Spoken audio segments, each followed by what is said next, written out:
Hey, good morning, Gasaholics. I'm Hot Rod Bob, and you've got gas, a morning edition on a Thursday. And it's a Thursday. I'm not going to the races. Irwindale Drag Strip is taking a hiatus during the holiday season. It won't be back until January. So I'm home. I get to do my thing the way I want to. And one of those things I'm going to do is I'm going to buy another car. Imagine that.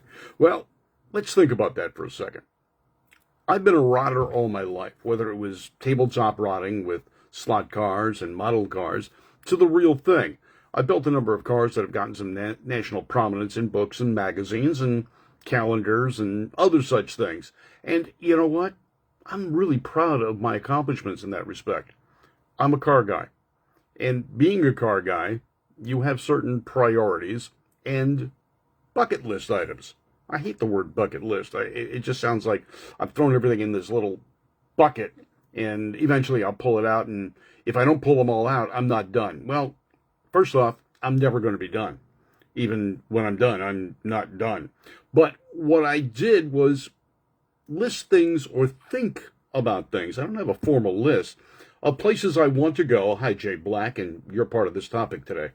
And things I want to see and do. And I've done quite a lot. I'm not done yet, and I don't plan on being done for quite some time, doing everything I can to avoid that. But one of the things I wanted to go is I wanted to go to Daytona. I did. I went to the races at Daytona.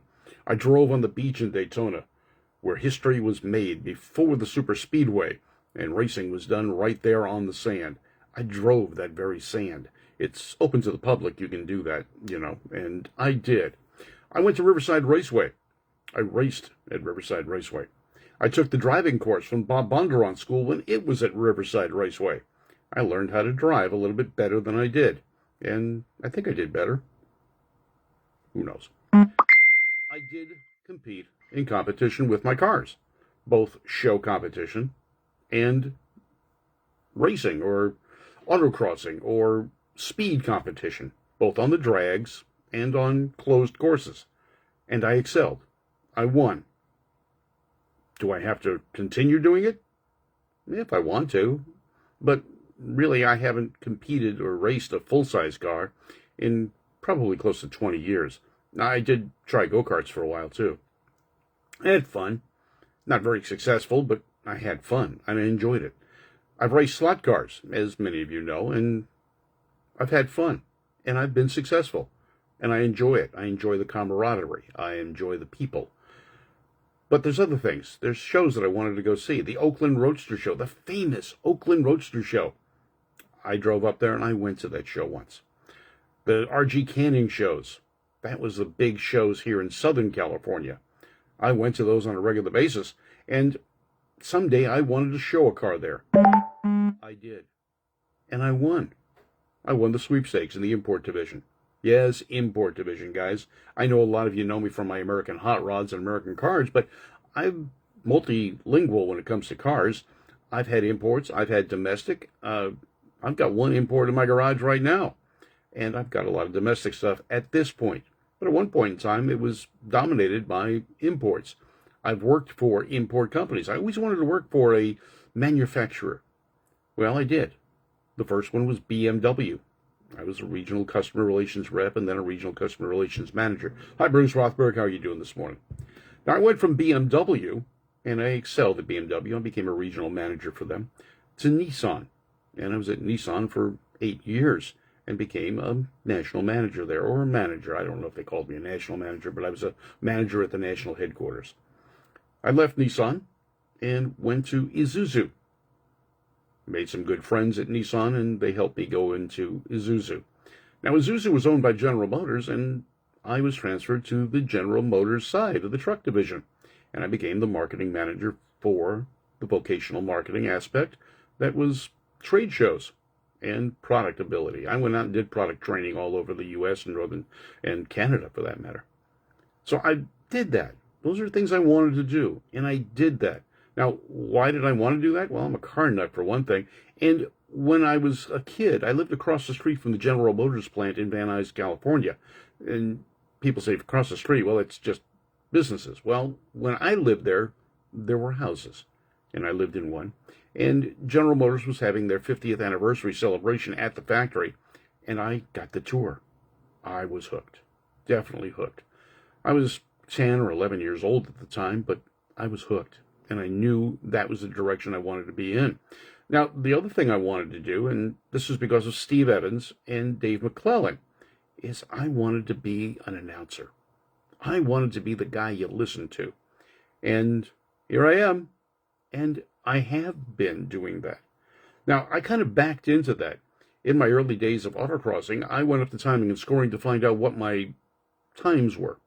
The guy on the podium said, "I got to run my car," handed me a microphone.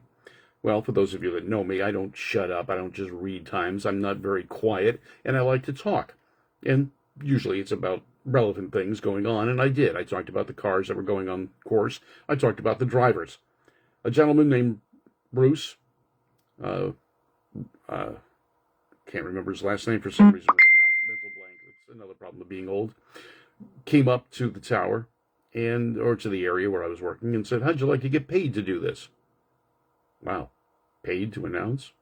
That'd be cool. Oh, by the way, that's what my degree's in. I just never pursued it at the time. I said, sure. Well, he took me to a place that's no longer around, Indian Dunes, and we listened to an announcer there. He said, "Do you hear him?" I said, "Yeah." He says, "I don't want what I hear from him." "Hi, Scott Keogh, how are you doing?" "I want what you do." I said, okay. That was easy enough. And I started doing motocross. We then did bicycle motocross for the kids, and that was a kick. Kids are so much fun. And then we did USAC stockers. We brought dirt track racing to Lancaster, California at the fairgrounds. And I did that. I ended up in a book about tracks in America, and they listed me as the announcer. That also helped me when I went to work in automotive advertising and was working for Stock Car Magazine. Another thing I wanted to do was work for a magazine. And I met Dick Berggren. Dick was the editor of the magazine and a racer. He ended up being a broadcaster doing NASCAR races.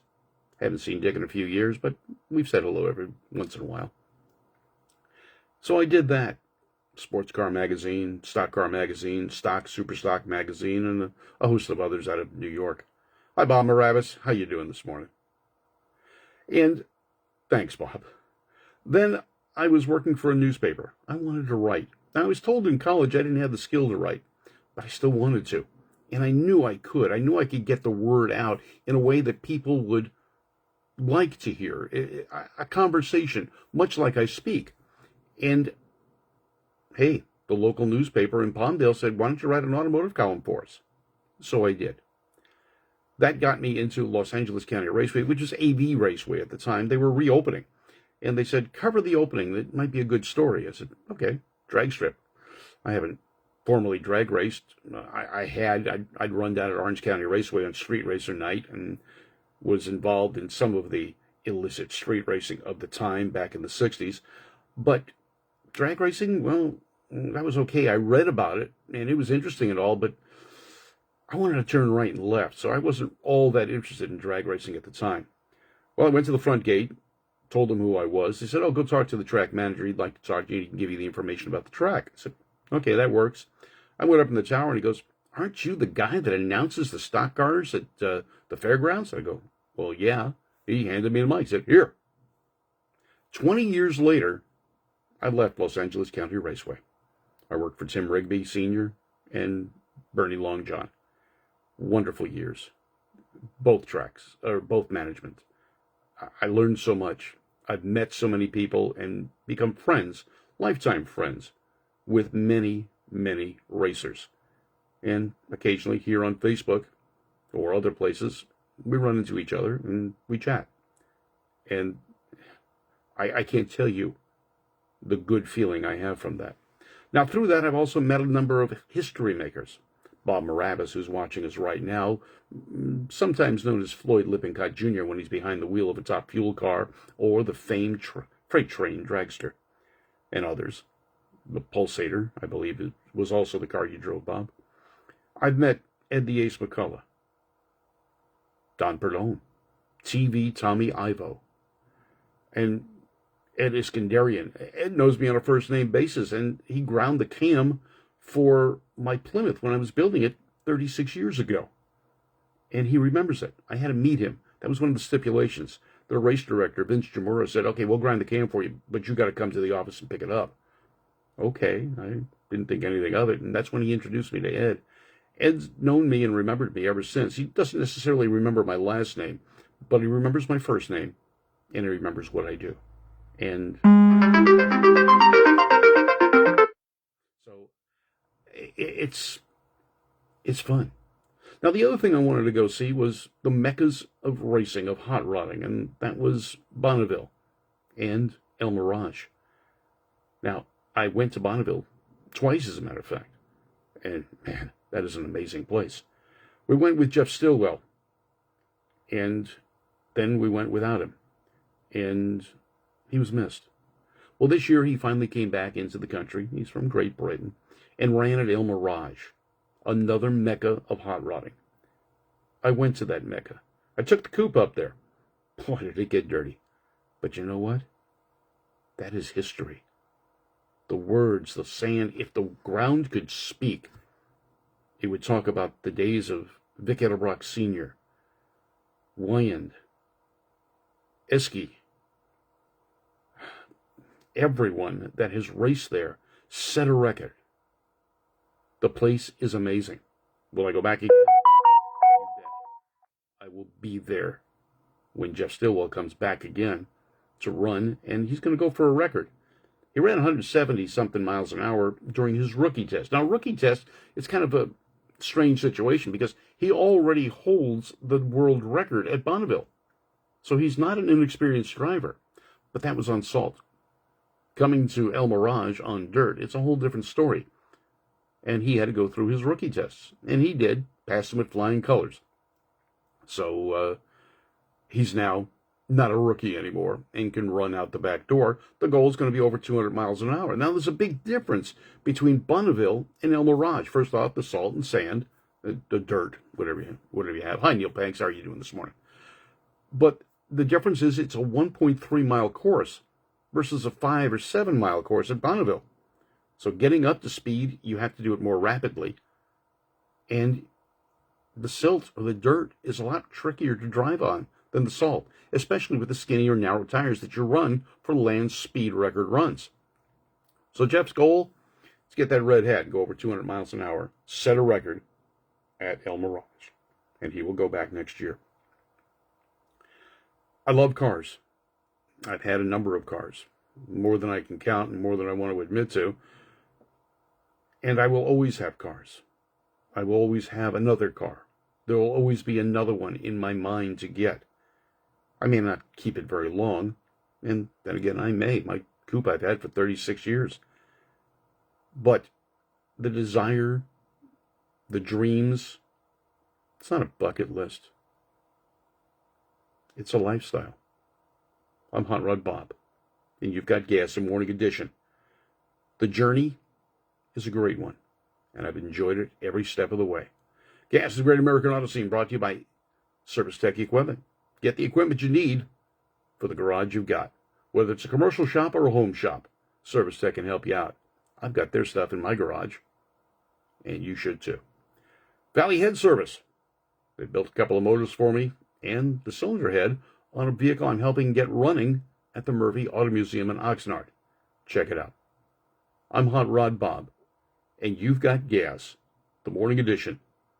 Hope you have a great day, and what's your next car project or car dream? I got a lot still to come. You have a great day.